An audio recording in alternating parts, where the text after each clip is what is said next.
Hi friends, welcome to V A P Vasni channel.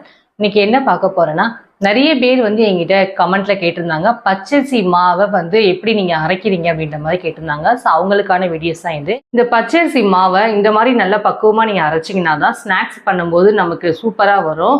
இந்த பச்சரிசி மாவுல பார்த்தீங்கன்னா நிறைய ஸ்நாக்ஸ் பண்ணலாம். முறுக்கு, தட்டை, அதே மாதிரி இடியாப்பம், புட்டு எல்லா ஸ்நாக்ஸுமே பண்ணலாம். ஸோ இந்த மாவை இந்த அளவுக்கு நீங்கள் பக்குவமாக அரைச்சிங்கன்னா தான் நீங்கள் பண்ணுற ஸ்நாக்ஸ் உங்களுக்கு சூப்பராக வரும். இதை ஸ்டோர் பண்ணி வைக்கலாம். 1 இயர் ஆனாலும் இந்த மாவு அப்படியே தான் இருக்கும். மாவு கட்டி போகவும் போகாது. நிறைய பேருக்கு மாவு ஸ்டோர் பண்ணாலும் கட்டியாகிடுன்னு சொல்லுவாங்க. ஸோ அதெல்லாம் நான் சொல்ல டிப்ஸ் மூலியமாக ஃபாலோ பண்ணுங்க. கண்டிப்பாக உங்களுக்கு மாவு நீங்கள் எப்படி அரைச்சி வச்சிங்களோ அதே மாதிரி லாஸ்ட் வரைக்கும் அந்த மாவு அப்படியே தான் இருக்கும். இந்த வீடியோஸை ஸ்கிப் பண்ணாமல் பாருங்க. அப்பதான் நீங்களும் உங்கள் வீட்டில் இதே மாதிரி பக்குவமாக நீங்கள் மாவு அரைக்க முடியும். இதை எப்படி அரைக்கலாம் அப்படின்னு நம்ம ஃபுல் அண்ட் ஃபுல் வீடியோஸில் பார்க்கலாம். வீடியோஸை ஸ்கிப் பண்ணாமல் பாருங்க. ஃபர்ஸ்ட் டைம் சேனலில் பார்க்குறவங்களா இருந்தீங்கன்னா சப்ஸ்கிரைப் பட்டனை கொஞ்சம் கிளிக் பண்ணிக்கோங்க. பக்கத்தில் இருக்கிற பெல் ஐக்கானை கிளிக் பண்ணும்போது ஆல்ன்ற ஆப்ஷன் கொடுத்தீங்கன்னா நான் போடுற வீடியோஸ் எல்லாமே உங்களுக்கு ஆன் த ஸ்பாட்டில் சேரும். வாங்க வீடியோஸ்குள்ளே போகலாம். நான் இன்றைக்கி 3 கிலோ அளவுக்கு பச்சரிசி எடுத்திருக்கேன். இந்த அரிசி கடையில் வாங்கின பச்சரிசி தான்.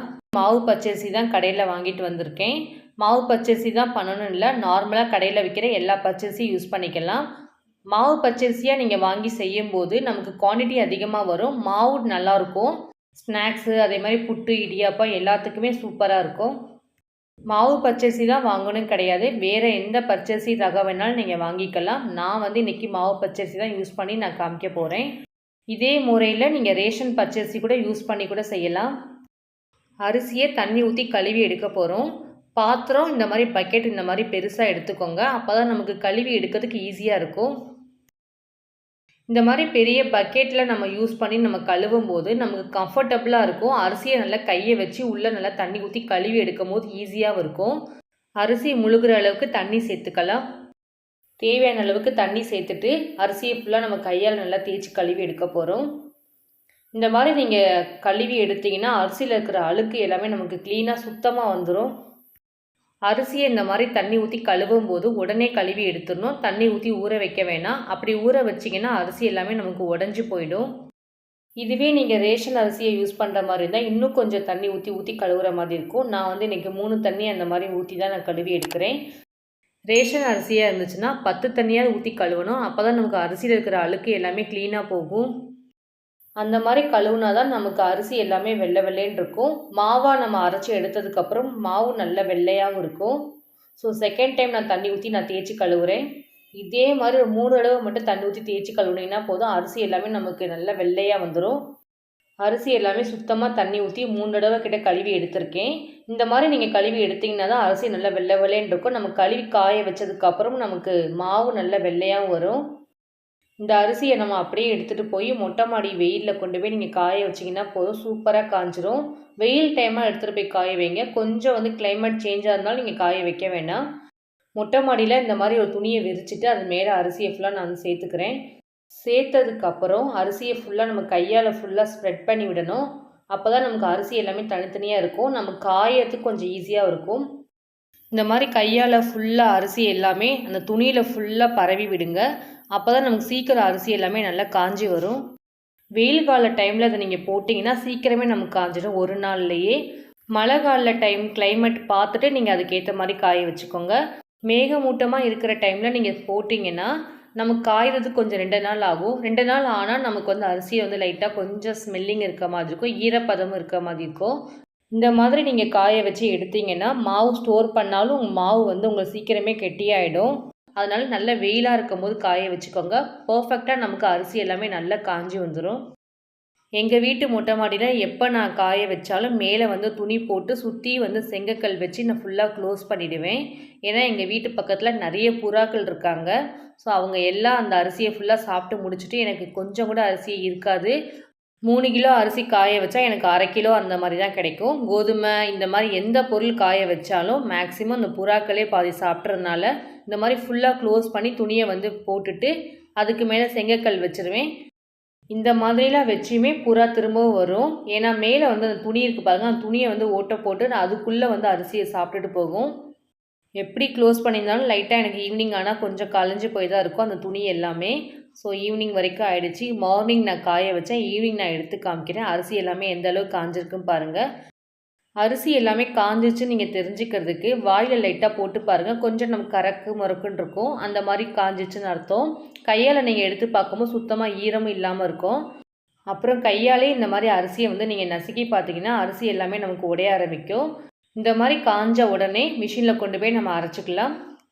அதே மாதிரி அரிசி வந்து நாளைக்கு அரைச்சிக்கலாம் அப்படின்னு நீங்கள் எடுத்து மட்டும் வச்சிடாதீங்க. அந்த மாதிரி வச்சாலுமே நமக்கு கொஞ்சம் வந்து ஈரத்தன்மை வந்துடும். அதனால அரிசி எல்லாமே காஞ்ச அன்னைக்கே உடனே எடுத்துகிட்டு போய் மிஷினில் கொண்டு போய் அரைச்சி எடுத்துகிட்டு வந்துடுங்க. எப்போவுமே நான் இந்த மாதிரி தான் நான் அரைப்பேன். இந்த மாதிரி நீங்கள் அரைச்சி எடுத்துகிட்டு வந்தீங்கன்னா கண்டிப்பாக 1 வருஷம் ஆனாலும் இந்த மாவில் வந்து எந்த ஸ்மெல்லிங் இருக்காது. அதேமாதிரி அரிசியும் நமக்கு கெட்டி போகாது. நிறைய பேர் வீட்டில் பார்த்தீங்கன்னா அரிசி வந்து அரைச்சிட்டு வந்திருப்பாங்க, மாவு எல்லாமே கட்டி கட்டியாக இருக்கும். ஸோ அந்த மாதிரி இருக்கவே இருக்காது. நம்ம எப்படி அரைச்சிட்டு வந்தோமோ அதே மாதிரி சாஃப்ட்னஸ் அந்த மாவில் இருக்கும். அதே மாதிரி எந்த ஸ்மெல்லிங் இருக்கவே இருக்காது. அரிசி எல்லாமே மிஷினில் நான் அரைச்சி எடுத்துகிட்டு வந்திருக்கேன். நான் எப்போவுமே வந்து பச்சரிசி மாவு அரைக்க போகணுன்னா இடியாப்பத்துக்கு சொல்லி தான் நான் அரைப்பேன். எனக்கு நல்ல பவுட்ரு மாதிரி அரைச்சி கொடுத்துருவாங்க. இது எந்த அளவுக்கு பவுடராக இருக்குது நான் கையில் எடுத்து காமிக்கிறேன் பாருங்கள். கையில் எடுக்கும் போதே அந்த மாவோட சாஃப்ட்னஸ் பார்த்திங்கன்னா நைஸாக இருக்கும், பவுடர் மாதிரி. இந்த மாதிரி இருக்கணும். அப்போ தான் நமக்கு ஸ்நாக்ஸ் பண்ணுறதுக்கு கரெக்டாக இருக்கும். அரிசியை எப்போ அரைக்க போனாலுமே இடியாப்பத்துக்கு சொல்லி ரைஸ் மில்லில் கேட்டு அரைச்சிக்கோங்க. அப்போ தான் நமக்கு குறைன்னு இல்லாமல் நல்ல பவுடராக அரைச்சி கொடுப்பாங்க. அரிசி பார்த்திங்கன்னா அரைச்சதுக்கப்புறம் மாவு நமக்கு எந்த அளவுக்கு வெள்ளை வெள்ளைன்னு இருக்குது பாருங்கள். அதுக்கு தான் சொன்னேன் தண்ணி ஊற்றி நல்லா கழுவணுன்னு. இதே மாதிரி நீங்கள் ரேஷன் பச்சரிசிலையுமே நல்லா தண்ணி ஊற்றி கழுவி எடுத்துட்டிங்கன்னா நமக்கு இதே மாதிரி வெள்ளை வெள்ளைன்னு நமக்கு பச்சரிசி மாவு கிடைக்கும். அதே மாதிரி பச்சரிசி மாவு அரைச்ச உடனே தட்டில் கொட்டி நல்லா காய வைங்க. மாவு வந்து சூடாக இருந்துச்சுன்னா நமக்கு கட்டியாகவும் ஆகிடும். நல்லா ஆறுனதுக்கப்புறம் இந்த மாதிரி ஒரு சில்வர் கண்டெய்னரில் போட்டு க்ளோஸ் பண்ணி வச்சிங்கன்னா போதும். கண்டிப்பாக 1 இயருக்கு இந்த மாவு கெட்டே போகாது. எங்கள் வீட்டுக்கு எப்போவுமே இந்த மாதிரி முறையில் தான் நான் அரைச்சிக்குவேன். இந்த மாவில் வந்து எல்லா ஸ்நாக்ஸுமே பண்ணலாம், சூப்பராக இருக்கும். கடைகளில் நம்ம பச்சரிசி மாவு பேக்கெட் வாங்கினாலும் நம்ம ஸ்நாக்ஸ் பண்ணும்போது கொஞ்சம் நமக்கு காஸ்ட் அதிகமாக இருக்க மாதிரி இருக்கும். ஆனால் நம்ம அரிசியாக வாங்கிட்டு வந்து இந்த மாதிரி கழுவி காய வச்சு வீட்டில் எடுத்து வச்சுக்கிட்டோன்னா நிறைய ஸ்நாக்ஸுக்கு நம்ம இந்த மாவை யூஸ் பண்ணிக்கலாம். காசு செலவு நமக்கு அதிகமாகவும் ஆகாது. நான் எங்கள் வீட்டுக்கு எப்போவுமே இந்த மாதிரி தான் நான் வந்து அரிசியாக வாங்கிட்டு வந்து அரைச்சி நான் எடுத்து வச்சுக்குவேன்.